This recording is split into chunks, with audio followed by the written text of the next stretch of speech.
सध्या एक दिवसावर महाशिवरात्री आलेली असतानाच आज एक चक्रावून टाकणारा प्रकार समोर आलाय। बिहारमधील बेगूसराय जिल्ह्यातील परना या गावामध्ये एका शेतामध्ये गेल्या अनेक दिवसापासून एक नाग एकाच ठिकाणी येऊन फणा काढून बसायचा। परिसरातील शेतकरी तसेच नागरिक सुरुवातीला नागाला काठ्यांच्या साहाय्याने हुसकावून लावत होते, मात्र त्यानंतरही हा नाग काय त्या जागेवरून हलायला तयार नव्हता। अशावेळी परिसरातील शेतकरी आणि ग्रामस्थांनी त्या जागेवर नेमकं काय आहे हे पाहण्यासाठी ती जागा खोदायचा निर्णय घेतला। जेव्हा ग्रामस्थांनी त्या जागेवर खड्डा खोदला त्यावेळी तिथं असं काही आढळलं की संपूर्ण गाव त्या ठिकाणी गोळा झालं। नेमके काय आहे ही घटना पाहण्यापूर्वी लगेचच एस प्राइम न्यूजला सबस्क्राइब करा आणि त्यानंतर मात्र बेल आयकॉन दाबायला विसरू नका।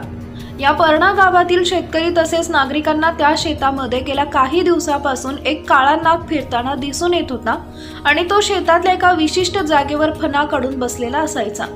शेतकऱ्यांनी अनेक वेळा त्या नागाला काठ्यांच्या साहाय्याने त्या जागेवरून हुसकावण्याचा प्रयत्न देखील करून पाहिला, मात्र तो नाग काय जागचा हलायचा नाही। सुरुवातीला परिसरातील शेतकऱ्यांनी त्या नागाकडे दुर्लक्ष केलं, मात्र गेले कित्येक दिवस झाले तो नाग त्याच जागेवर फणा काढून थांबलेला असायचा। त्यामुळे या परिसरातील शेतकऱ्यांनी त्या जागेवर नेमकं काय आहे हे पाहण्यासाठी तिथं खुदाई करण्याचा निर्णय घेतला आणि मोठ्या काठ्यांच्या साहाय्याने त्या नागाला हटवून गावकऱ्यांनी त्या ठिकाणी खुदाई करण्यास सुरुवात केली।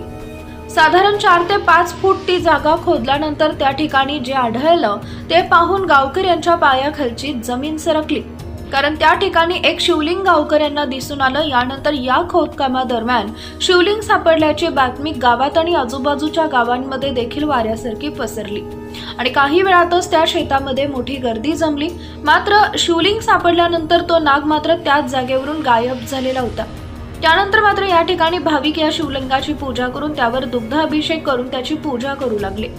त्यानंतर आता या जागेवर महादेवाचं भव्य मंदिर उभारण्याची मागणी स्थानिक नागरिकांनी प्रशासनाकडे केली आहे। मात्र महाशिवरात्रीच्या एक दिवस अगोदरच एका नागामुळे हे शिवलिंग सापडल्यामुळे याला नेमकं चमत्कार म्हणायचं की आणखी काही, अशी चर्चा सध्या बेगूसराय जिल्ह्यामध्ये रंगली आहे।